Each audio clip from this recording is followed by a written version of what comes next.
मंगलम भगवान वीरो मंगलम गौतमो गणी मंगलम कुंद कुंदार्यो जैन धर्मोस्तु मंगलम सर्वमंगल मांगल्यम सर्वकल्याणकारकम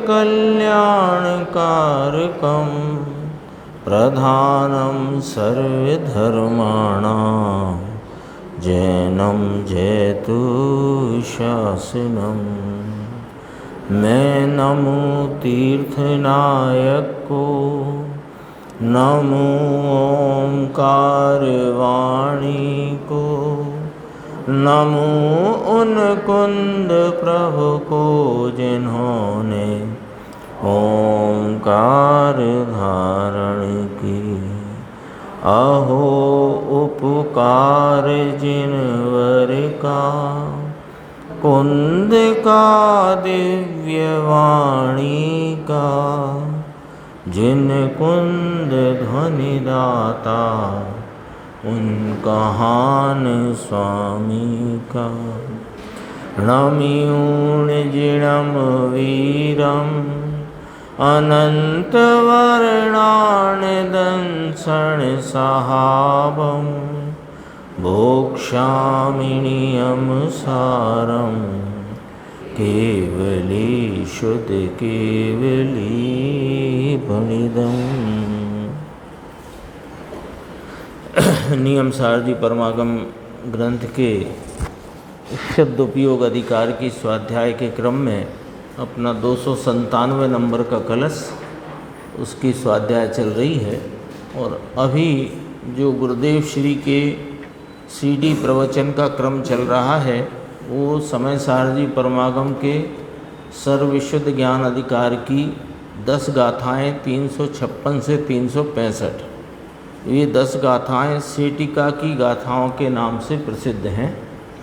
उनमें जीव के ज्ञान, दर्शन और चारित्र तथा दर्शन में श्रद्धा को भी शामिल किया है। ऐसे 4 गुणों की पर्यायों के संबंध में व्यवहार की बात कही और जो उसके गुण स्वरूपता है उसके निश्चय की बात वहाँ कही गई। तो दृष्टांत दोनों में एक ही प्रयुक्त करके ये सारी चर्चा अपने सामने आई। कलई और दीवाल, वो सब चर्चा पिछले कई दिनों से चल रही है और अपने ख्याल में है। जैसे अपन ने देखा था कि निश्चय स्वरूप के संबंध में ये चौथा बोल थोड़ा सूक्ष्म है, अपोहक बने का।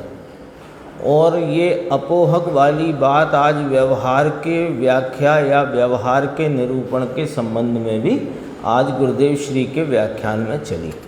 तो अपन थोड़ा इस पर गुरुदेव के मुख्य अंश जो हैं प्रवचन के उनको देखते हुए थोड़ा इस विषय को अपने ख्याल में पुनर्स्मरण में लेते हैं। देखो पेज नंबर जहाँ से प्रवचन शुरू हुआ 248।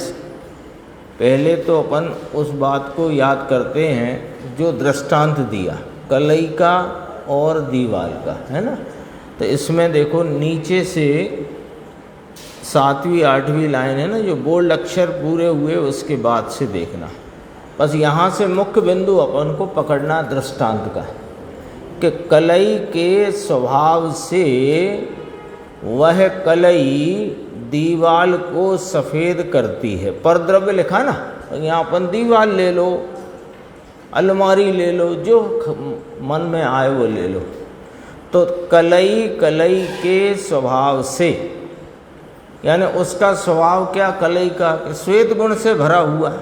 तो ऐसी श्वेत गुण से भरी हुई कलई अपने स्वभाव से परिणमती हुई दीवाल आदि पर द्रव्य को सफ़ेद करती है, ऐसा व्यवहार कहने में आता है। ये व्यवहार है, क्योंकि कलई किसको सफ़ेद करे राकेश भाई, कलई को सफ़ेद करे। कलई दीवाल को सफ़ेद करती है ये व्यवहार की बात है, क्योंकि दीवाल दीवाल रूप परिणमती है, कलई कलई के स्वभाव से परिणमती है। कलई दीवाल को अपने रूप नहीं परिणमाती, दीवाल स्वयं कलई रूप नहीं परिणमती। कलई और दीवाल दोनों अपने अपने स्वभाव से परिणमती हुई है, लेकिन कलई अपने श्वेत स्वभाव से परिणमती हुई दीवाल को सफ़ेद करती है, ऐसा व्यवहार कहने में आता है। ये बात अपने सामने आई। इसमें एक मुख्य बात अपने को देखना है, तो क्या हुआ ये व्यवहार कहाँ से खड़ा हो गया कि कलई तो कलई में, कलई अपने सफ़ेद भाव से कलई कलई है, ये बात हो गई थी, और दीवाल को कलई सफ़ेद करती है, ये व्यवहार आया निमित्त निमित्त संबंध से। अब यहाँ थोड़ी एक चर्चा अपन करेंगे।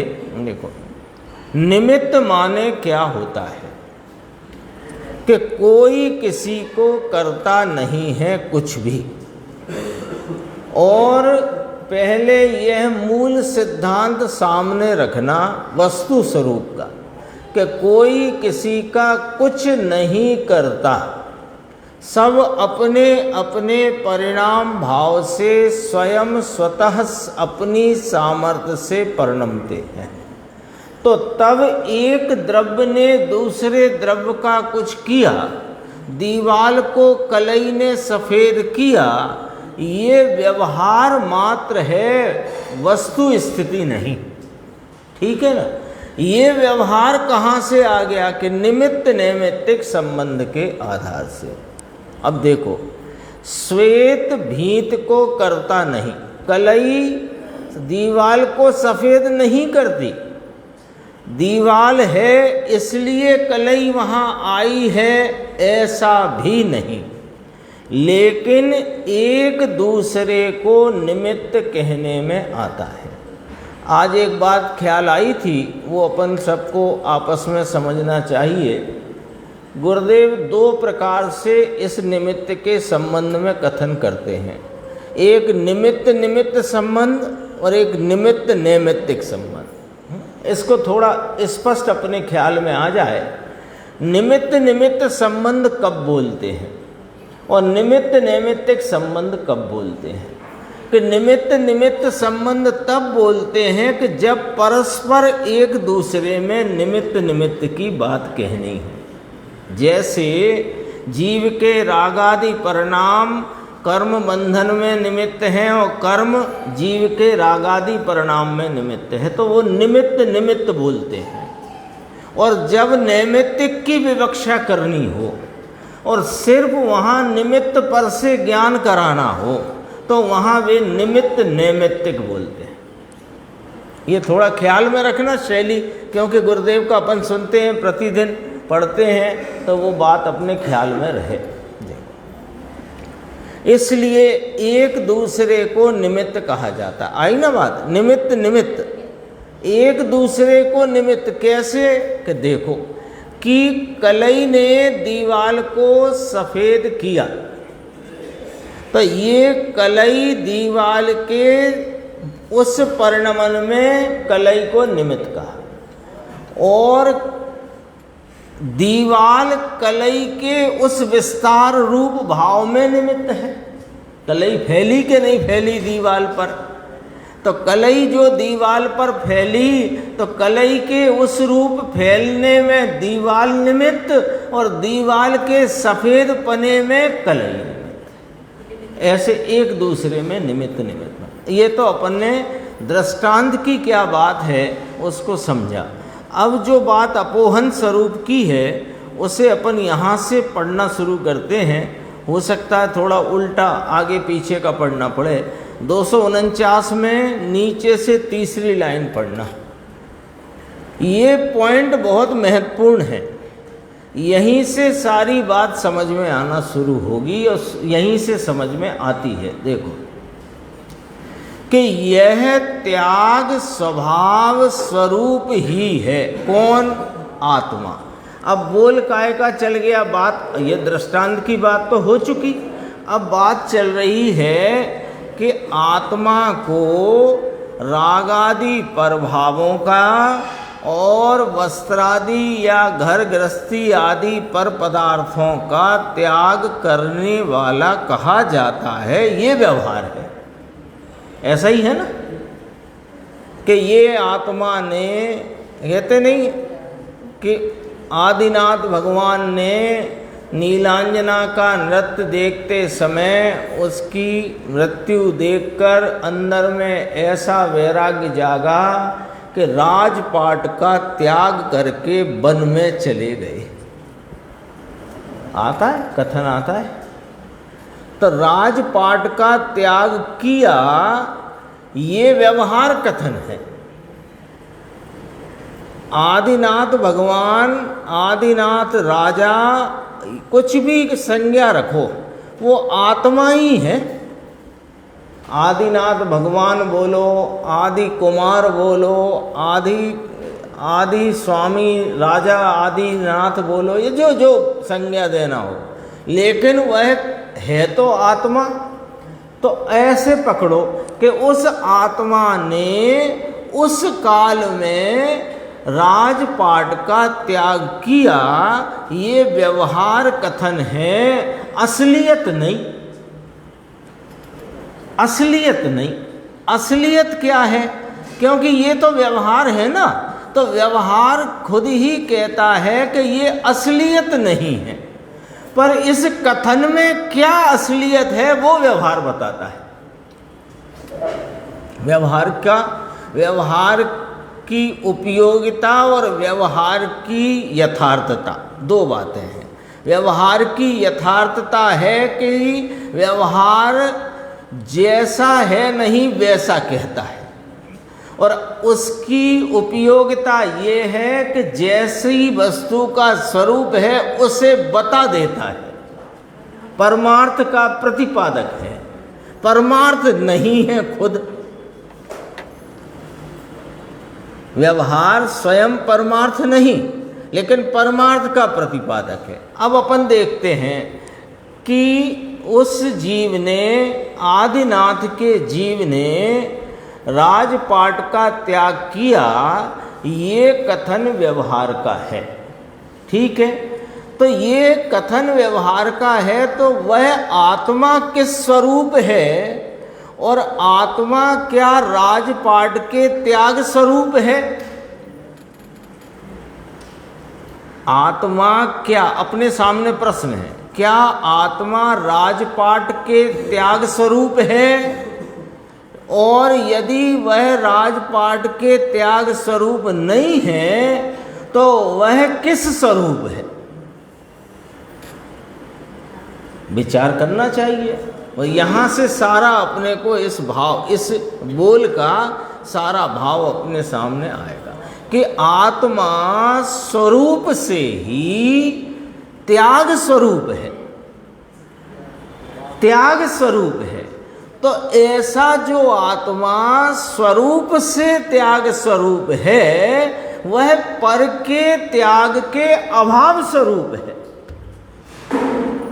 तो राजपाट के त्याग के अभाव स्वरूप है। वो भाषा में थोड़ा सा स्लिप होती है बात, इसलिए पकड़ना, मजबूती से पकड़ना। जहाँ ऊपर चढ़ते हों और डगमग डगमग हो तो मजबूती से पकड़ के चलते हैं, तो मजबूती से पकड़ो बात। प्रमाद विरमाद हो तो कैसे ही करके हटाओ, समझना। लेकिन देखो, आत्मा स्वयं स्वरूप से त्याग स्वरूप है, क्योंकि आत्मा चारित्र स्वरूप है। लेकिन यह आत्मा चारित्र स्वरूप होने से ये राग का त्याग करे या राजपाट का त्याग करे, ऐसा इसके स्वरूप में नहीं। स्वयं त्याग स्वरूप ही है, लेकिन पर के त्याग के अभाव स्वरूप है, यानी पर के त्याग स्वरूप नहीं है। ये मतलब है। देखो, अपन ने नीचे एक पंक्ति पढ़ी, ये त्याग स्वभाव स्वरूप ही है। आत्मा, शरीर, स्त्री, कुटुंब, परिवार, इससे त्याग स्वरूप ही है। इसको छोड़े तो त्याग होता है, ऐसा है नहीं। क्यों? इसको छोड़ने से त्याग होए तो पर के त्याग स्वरूप हो जाएगा, और है तो स्वयं ही त्याग स्वरूप। इसलिए त्याग स्वरूप तो है, पर उनको छोड़ने से त्याग स्वरूप है, ऐसा नहीं है। ये व्यवहार में भी बहुत गंभीर चर्चा है। अब देखो, इसमें त्याग स्वभाव स्वरूप ही है, लिखा ना अंतिम पंक्ति, इसलिए इसका त्याग करे तो ये त्यागी होए, ऐसा नहीं है। अब आ जाओ ऊपर, ये देखो 249 की ऊपर से तीसरी पंक्ति, ऐसा चेतयिता। अभी अपन ने उस चेतयिता नाम आत्मा की बात को अपन ने समझा कि त्याग स्वरूप ही है और पर के त्याग के अभाव स्वरूप है। ठीक है ना? ये दो बोल एक साथ घटित होंगे, एक साथ घटित होंगे माने अपने ख्याल में एक साथ अपन लेंगे, तब इस बात का, आत्मा के चारित्र भाव का अपने को बराबर ख्याल आएगा। देखो अब पढ़ते हैं अपन, हैं अस्थि नास्ति से। देखो, ऐसा चेतयिता, चेतयिता यानी जानने वाला आत्मा, ये भी लिखा है ना पण, स्वयं पुद्गलादि पर द्रव्य के स्वभाव से नहीं परिणमता हुआ। राजपाट को छोड़ा आदिनाथ के आत्मा ने, तो राजपाट के स्वभाव रूप नहीं परिणमता हुआ। आ गया ना? जिस चीज का त्याग होता है उस रूप से आत्मा होता नहीं। जो चीज त्याग होती है उस रूप आत्मा परिणमता नहीं। एक तरफ से बात करी, अब उधर से, और पुद्गलादि पर द्रव्य को अपने स्वभाव से नहीं परिणमाता हुआ। फिर अपन आदिनाथ वाले ही उदाहरण को लेते हैं कि आदिनाथ का आत्मा राजपाट रूप नहीं परिणमता हुआ और राजपाट को आत्मा रूप नहीं परिणमाता हुआ। स्वयं तो इस रूप होता नहीं, किंतु पर को भी अपने रूप करता नहीं, होता नहीं। स्वयं पर रूप होता नहीं और पर को अपने रूप करता नहीं। ये बात है अपोहक पने की। अपोहक है ना? स्वयं तो त्याग स्वरूप ही है, पर के त्याग के अभाव स्वभाव स्वरूप ही है। इसलिए यह जो पर का त्याग किया, ऐसा व्यवहार निमित्त संबंध के आधार से किया जाता है। उस व्यवहार की असलियत ये है कि ये स्वयं उस रूप नहीं होता और उन जिन वस्तुओं का संयोग छूटा उनको अपने रूप नहीं करता। हो गया ना ये बात? अब देखो अपन चलते हैं इसी में नीचे, नहीं आगे चलते हैं। देखो 250 पे एक भाव शक्ति अभाव शक्ति की चर्चा ली थी ना गुरुदेव ने, वो भी देखते हैं। 250 दूसरी पंक्ति, पर अपोहनात्मक। लो, अभी निश्चय में क्या सिद्ध किया था? अपोहक अपोहक ही है। सारे स्वयं स्वामी संबंध का भी व्यवहार को छोड़ दिया और कहा कि अपोहक अपोहक ही है। उस अपोहक को यहाँ व्यवहार की व्याख्या में पर अपोहनात्मक, पर के त्याग स्वरूप स्वभाव के परिणाम द्वारा उत्पन्न उपजता हुआ चेतयिता जिसको निमित्त है। ले, वो चेतयिता किसको निमित्त है? कि जिसका त्याग हुआ, जिस वस्तु का संयोग छूटा, तो उसके त्याग रूप परिणमन में, उसके संयोग छूटने रूप परिणमन में वो आत्मा निमित्त है। और आत्मा ने उसका त्याग किया तो उसका ये उसमें आत्मा निमित्त है। तो परस्पर निमित्त निमित्त संबंध है। जो वस्तु छूटने के काल में छूटने के स्वभाव से छूटती है, इसको चेतयिता निमित्त है। लो जो वस्तु, जैसे हमने आज फलाना कोई दिवस है तो हमने आज आहार का त्याग किया, हमने माने आत्मा ने आहार का त्याग किया। तो आहार जो छूटने के काल में छूटने के स्वभाव से छूटता है, उसको ये आत्मा निमित्त कहलाया। तब इस निमित्त पने पर ये कथन बनेगा कि आज इस जीव ने आहार का त्याग किया। बराबर समझना है, निमित्त निमित्त की व्याख्या बहुत गंभीर है। फिर कहते हैं ऐसे अपने पुद्गलादि जो त्याग हुआ जिसका, उसको पुद्गलादि, और अपन साथ के साथ समझ लेते हैं, अलग अलग नहीं समझना पड़ेगा। पुद्गलादि में रागादि भी डाल दो, रागादि का भी त्याग होता है ना। तो ऐसे स्वयं के, कौन के स्वयं के? रागादि और पुद्गलादि पर द्रव्य उनके स्वयं के स्वभाव के परिणाम द्वारा उपस्थित पुद्गलादि पर द्रव्य को अपने चेतयिता के स्वभाव से अपोहता है। अपोहता माने उन्हें छोड़ता है। वे उनके स्वभाव से परिणमते हुए हैं, चेतयिता अपने स्वभाव से परिणमता हुआ है। उनके छूटने के काल में जब वे छूटते हैं, चेतयिता नाम आत्मा उनको निमित्त है, और वह निमित्त है तो वे अपने स्वभाव से छूटते हैं। तब ये कहने में आता है कि इस आत्मा ने उस वस्तु का त्याग किया। गजब की व्याख्या है। देखो, ये सच में कहें तो आचार्य कुंद भगवान ने सर्वज्ञ के हृदय को रखा, लेकिन उनके हृदय को समझने वाले अमृतचंद्र आचार्य भगवान ने ऐसी विस्तृत टीका करी, और उस टीका के बावजूद भी हम ऐसे मंद बुद्धि अल्प बुद्धि अपन लोग कि उसका भी वास्तविक अर्थ समझने में हम लोग वास्तव में असमर्थ हैं। वो कृपा हमारे ऊपर ये पूज्य गुरुदेव श्री की है कि उसका अंतर का मर्म हमें खोल के बता देते हैं।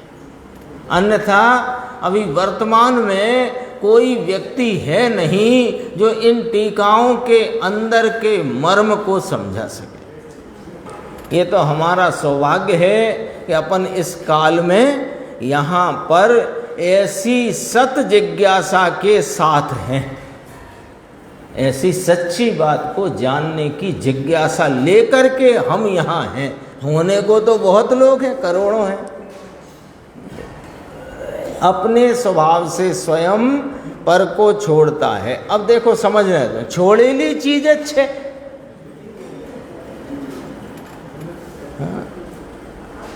आत्म, जैसे अभी अपन आदिनाथ जी का प्रकरण संदर्भ से समझते जा रहे हैं, तो आदिनाथ जी जो नाभि राय के पुत्र थे और बड़ा राजपाट था, वे राजपाट उनका था कि नहीं था, पहले ये नक्की कर लो। जब उनका था नहीं तो उनने छोड़ा क्या? आप कर दो ताजमहल का दान कल, कैसे कर सकते?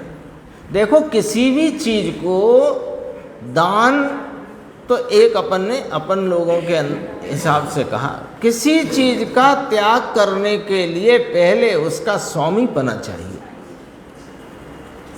स्वामी बनोगे तब तो छोड़ोगे ना।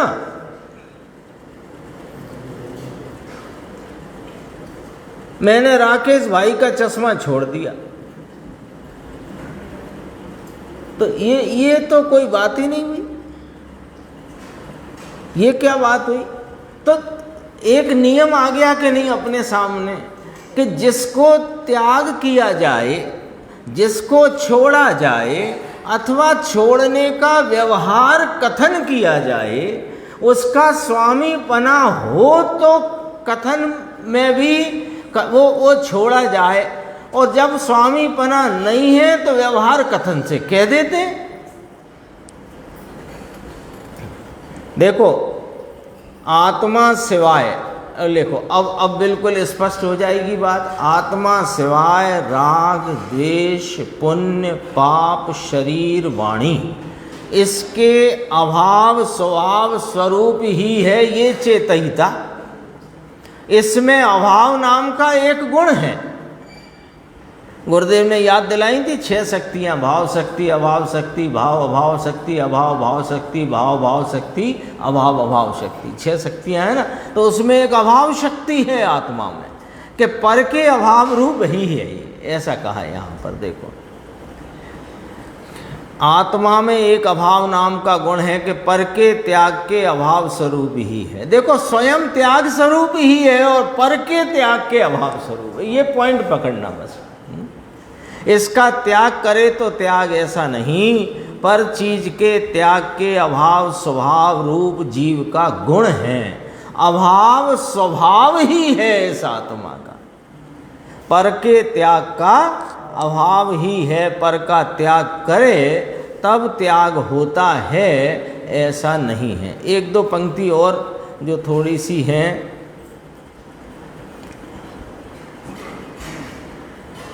एक दो पंक्ति निशान तो किया था मैंने, कहाँ गया, हाँ मिल गया 251 पे। देखो व्यवहार की व्याख्या गुरुदेव ने करी, बहुत ही सुंदर व्याख्या व्यवहार की। देखो 5वीं 6वीं लाइन है, 5वीं लाइन देखो, जो नहीं उसको कहना इसका नाम व्यवहार है। लो व्यवहार की परिभाषा, व्यवहार की परिभाषा, जो नहीं उसको कहना इसका नाम व्यवहार है। जो है उसको कहना ये निश्चय का कथन है, निश्चय का कथन है। ठीक है। पर के त्याग के अभाव स्वभाव ही इसका है, इसको ये त्यागता है, ऐसा निमित्त पने कहना इसका नाम व्यवहार है। फिर एक बात गुरुदेव श्री ने कही थी कि ये चरणान योग में त्याग की चर्चा कथन उपदेश बहुत आता है, वो सारा व्यवहार कथन है।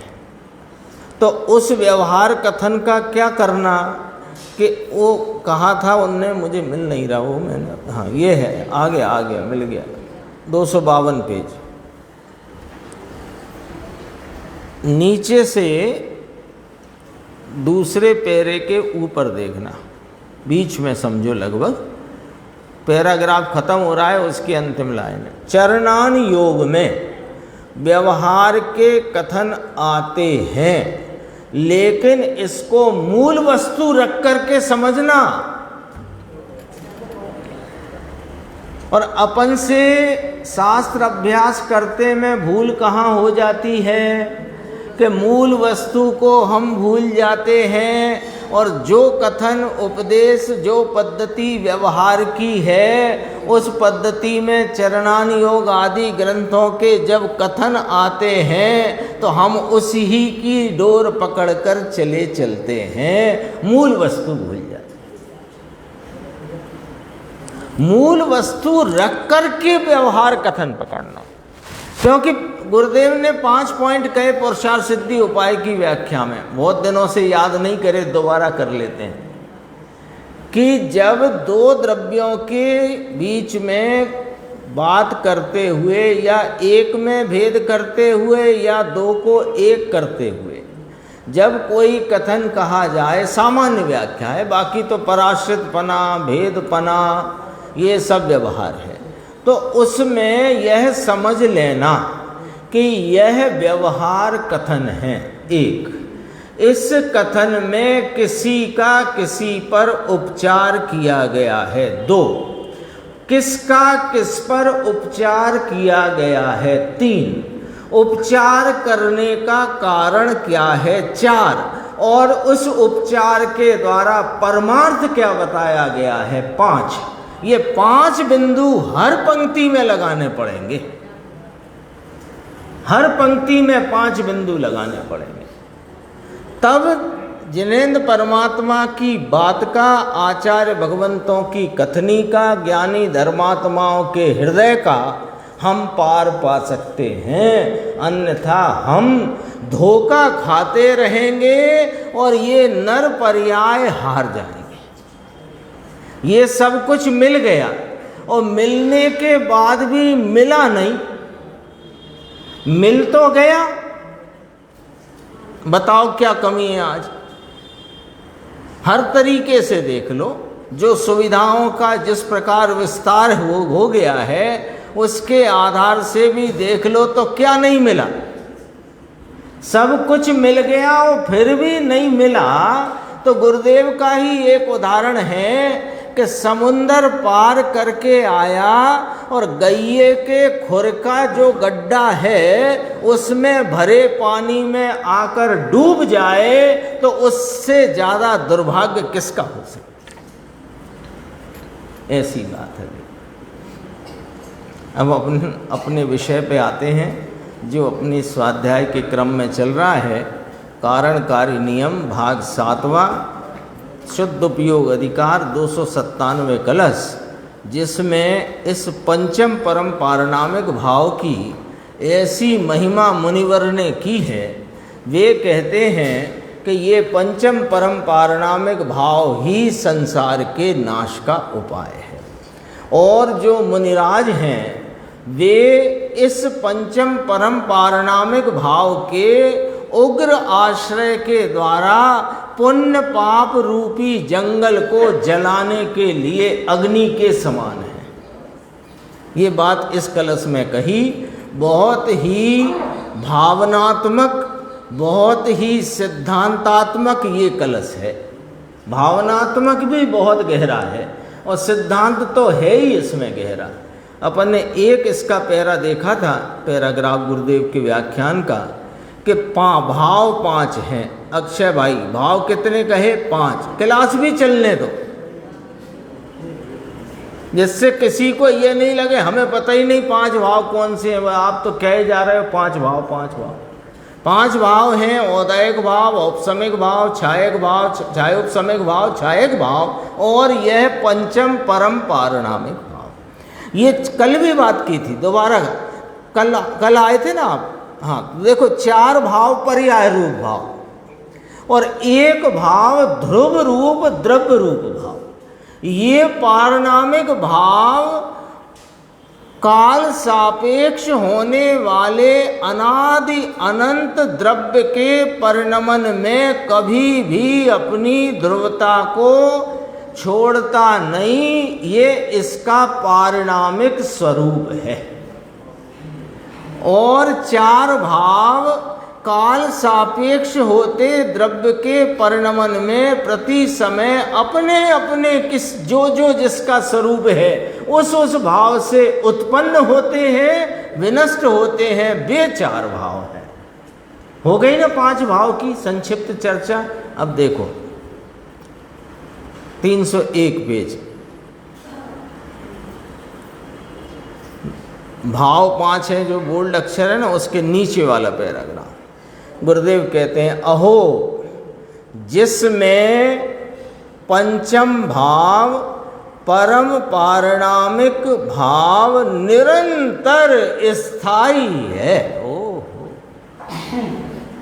कल अपन ने बात की थी, सदैव स्थायी और निरंतर स्थायी में थोड़ा भाव फर्क है।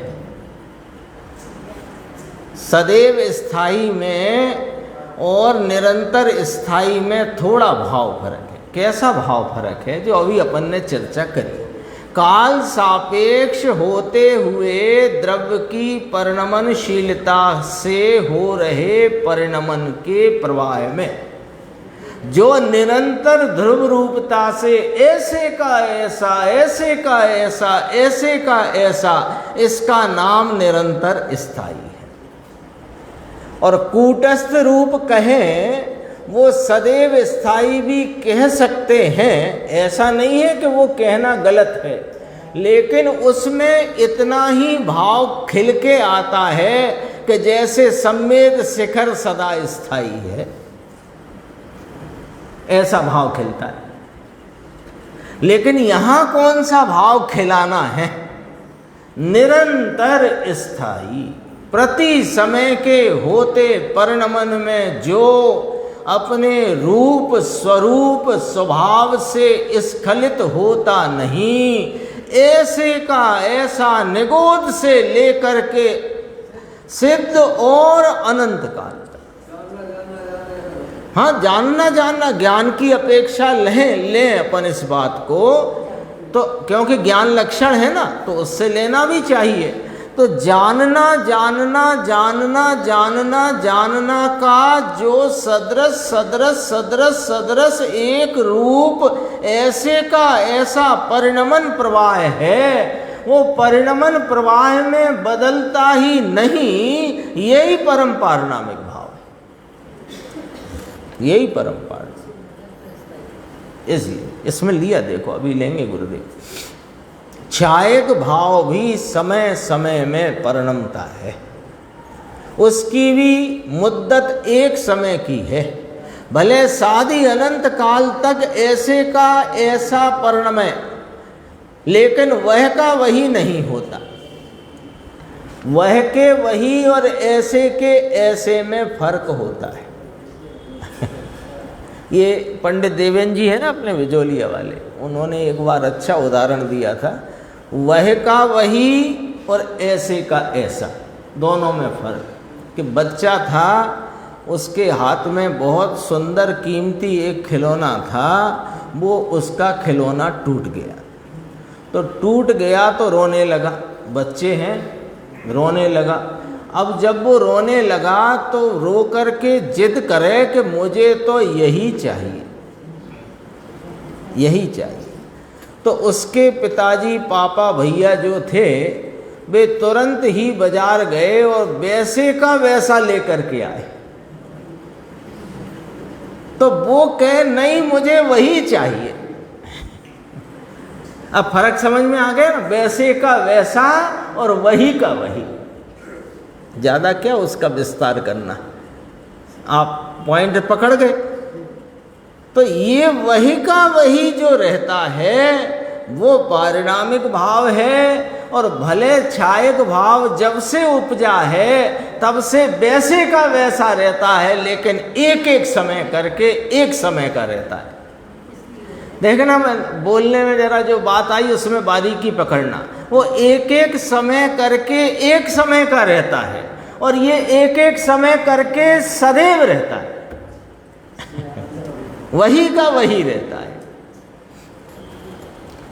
ये तो देखो, अब गुरुदेव श्री फरमाते हैं, यह तो ऐसे का ऐसा, ये चेतन भाई का शब्द याद आ गया, अघटित घाट, अकृत्रिम वस्तु, ऐसी की ऐसी।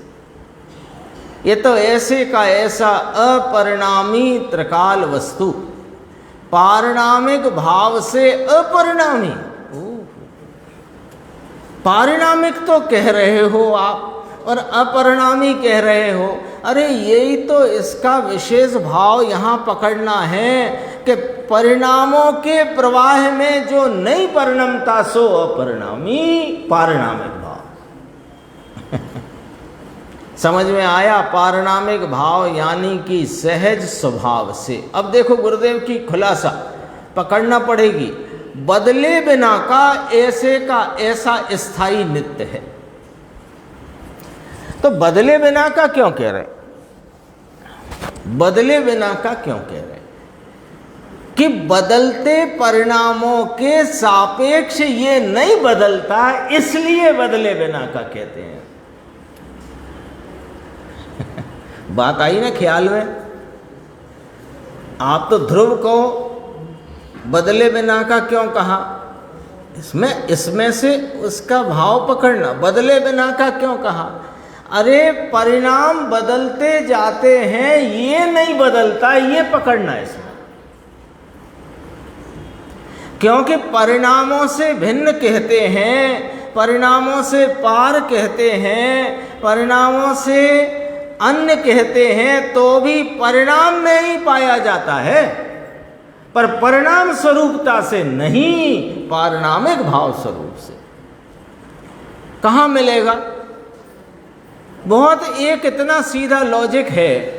अपना सारा जितना उद्यम, जितना प्रयास, शास्त्र अभ्यास और उसके द्वारा अपने स्वरूप की प्राप्ति का जो अपना प्रयत्न है, उसमें ये एक महत्वपूर्ण बिंदु समझना कि ये द्रव्य तो ध्रुवता का पिंड है और पर्याय अध्रुव स्वरूप है, और पर्याय द्रव्य को स्पर्श कर सकती नहीं, करती नहीं। ये सब बात 18, 19, 20 नंबर के अलिंगरण के बोल में बहुत स्पष्ट आ चुकी है।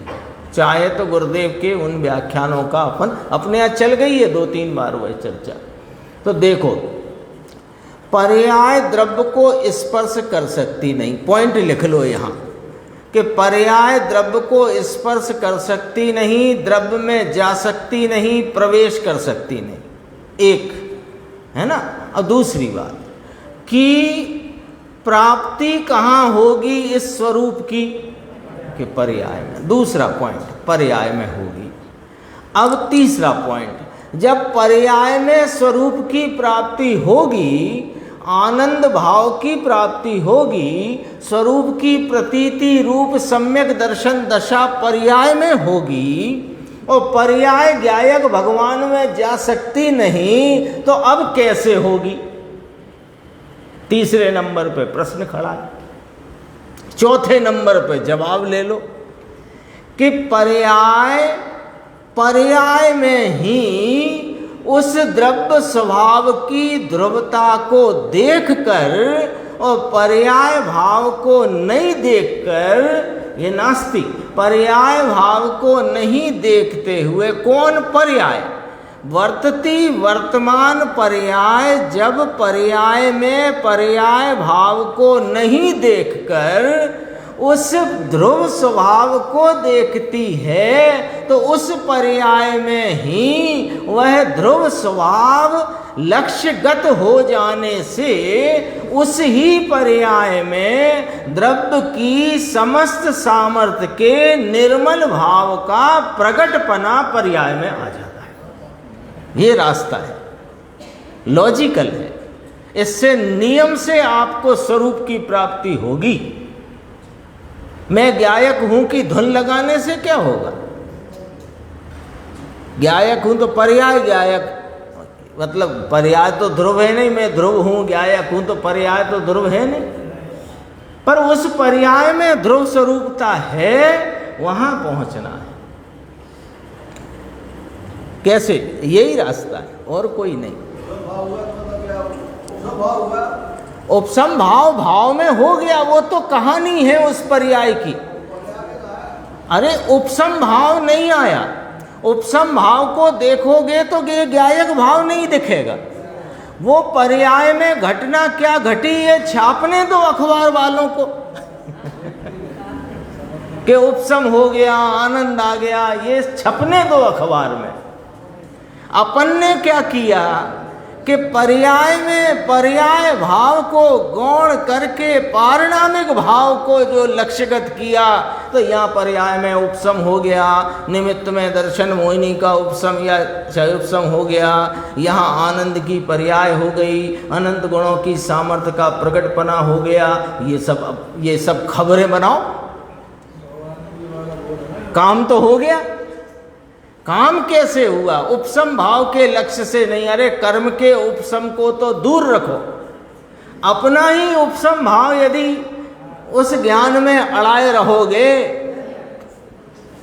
वो फिर एक उदाहरण, चश्मा चाहिए, टीवी के पास है, तो टीवी के पास जाकर टीवी देखते रहने से चश्मा नहीं दिखता। टीवी देखना बंद करो, चश्मा दिख जाता है। ऐसी वाली बात देखो, पारिणामिक भाव से यानी सहज स्वभाव से बदले बिना का ऐसा स्थायी नित्य है, और ये भाव संसार के नाश का कारण है। ले समझ में आया। इस प्रकार मोक्ष का कारण कहा। संसार के नाश का कारण तो शास्त्रों में सम्यक दर्शन ज्ञान चारित्र की पर्याय को कहा है। तो कहा सम्यक दर्शन ज्ञान चारित्र की जो पर्याय है वो पर्याय का कारण ये पारिणामिक स्वभाव स्वरूपी द्रव्य है। नीचे 5 पंक्ति छोड़ के सम्यक दृष्टियों को गोचर है। सम्यक दृष्टियों को गोचर है। अब हम क्या करें? सम्यक दृष्टि हो जाओ यानी दृष्टि को सम्यक करो तो गोचर है, ऐसा इसका मतलब है। सम्यक दृष्टि व्यक्ति संज्ञा नहीं लेना। सम्यक दृष्टि माने व्यक्ति संज्ञा मत लेना कि अब ये तो ज्ञानियों को गोचर है, हम तो अज्ञानी अनादि के, हम क्या करें? कि तुम दृष्टि पलट दो, सम्यक दृष्टि हो जाओ। वस्तु जो ध्रुव चैतन्य है ये सम्यक दर्शन में गम्य है। सम्यक दृष्टि को त्रिकाल ध्रुव का भान वर्तता है। त्रिकाली ध्रुव स्वरूप का भान वर्तता है, ऐसा कहते हैं। समझ में आया। चैतन्य भगवान आत्मा अनादि अनंत स्वभाव का भंडार भरपूर भगवान। भरपूर भगवान, भरपूर। भर माने अनंत गुणों का भरा हुआ और पूर माने ऐसे अनंत गुणों के एक रूपता के अभेद अखंडता से पूर्ण नाम प्रवाह में भरपूर। ऐसी चीज, ऐसी वस्तु धर्मी को गम्य है। एक बाजू कहते हैं 4 भाव को गम्य नहीं।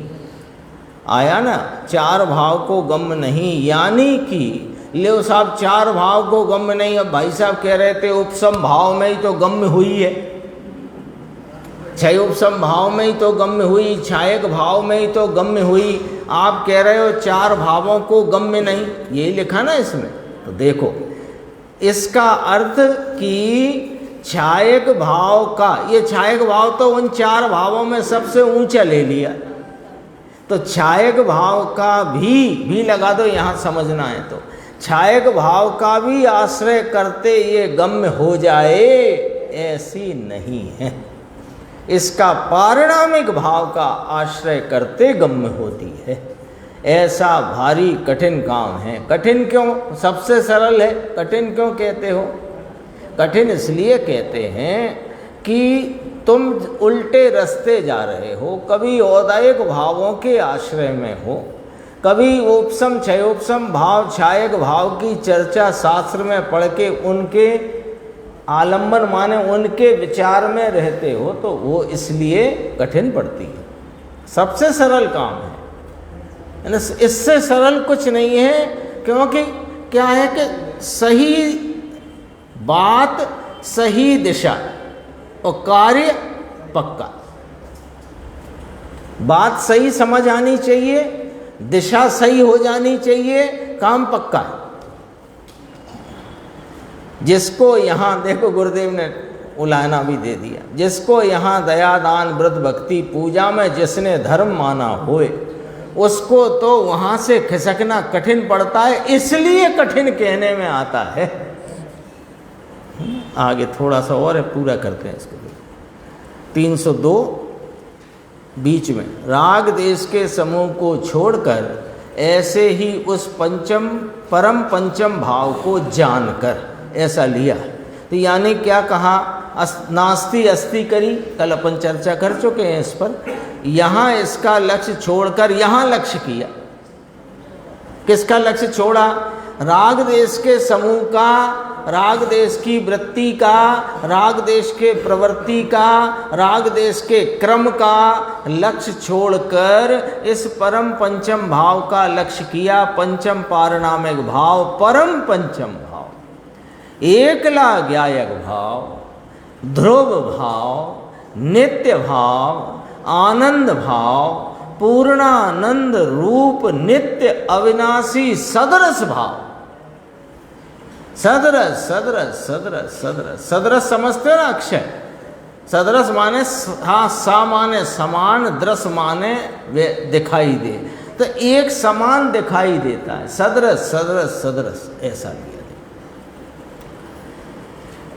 एकला कलयुग में पाप बन के अग्नि रूप, पाप माने पुण्य पाप, मुनिवर तरीके शोभित होते हैं। अरे ऐसे पंचम काल में भी, कलयुग में भी पुण्य पाप के विकल्प का आश्रय छोड़कर अथवा लक्ष्य छोड़कर और त्रिकाली पंचम परम भाव के शरण में गया, ये मुनि एकला हो गया, एकला हो गया। जिसने पुण्य के विकल्प के बेकले का भी जिसको संबंध नहीं, बेकला एकला दो शब्द आ गए ना। एकला हो गया माने मैं एक ध्रुव नित्य स्थायी पारणामिक भाव स्वरूप हूँ। ये पुण्य और पाप के जो दो शब्दों के द्वारा तीव्र मंद कषाय का जिक्र जिनवाणी में आया, उनमें जो दो कलापना है और मुझसे वे भिन्न हैं, तो उन पने में ना रहा, एकला हो गया, दो कला ना रहा, एकला। ऐसा कलयुग है तुम तो भी तुम लो, अपने से कहते हैं मुनिवर, अपनी खुद की बात कहते हैं कि तो भी तुम एकला पढ़कर अंदर पाप बन के अग्नि रूप, मुनिवर कहते अपनी बात है, पाप रूपी वन को जला डालने वाले मुनिवर जैसे मुनिवर तरीके शोभित होते हो। 305 पे दो पंक्ति हैं।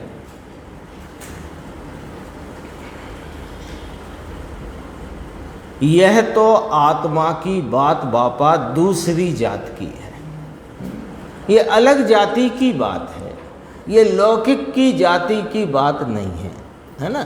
लौकिक से तो होना भी चाहिए दूसरी, जहाँ छायक भाव का भी आश्रय नहीं लेना, जहाँ छायक भाव को भी पर द्रव्य पर भाव कहकर हे बताया है, गे तरीके जानने लायक हैं। कौन छायक भाव? उपादेय तरीके छायक भाव भी नहीं है। तो इसी ग्रंथादि राज में ये शुद्ध भाव अधिकार में ये चर्चा सब आ चुकी है। त्रिकाल भगवान परमानंद परमानंद का नाथ कहते हैं कि ऐसा एक पंचम भाव, इसका जिसने शरण लिया है, ऐसे मुनिराज, ऐसे मुनिवर इस जगत में शोभित होते हैं, अथवा इनको ही मुनि कहिए, ऐसा कहते हैं। आगे 179 की चर्चा अपन अगली स्वाध्याय में।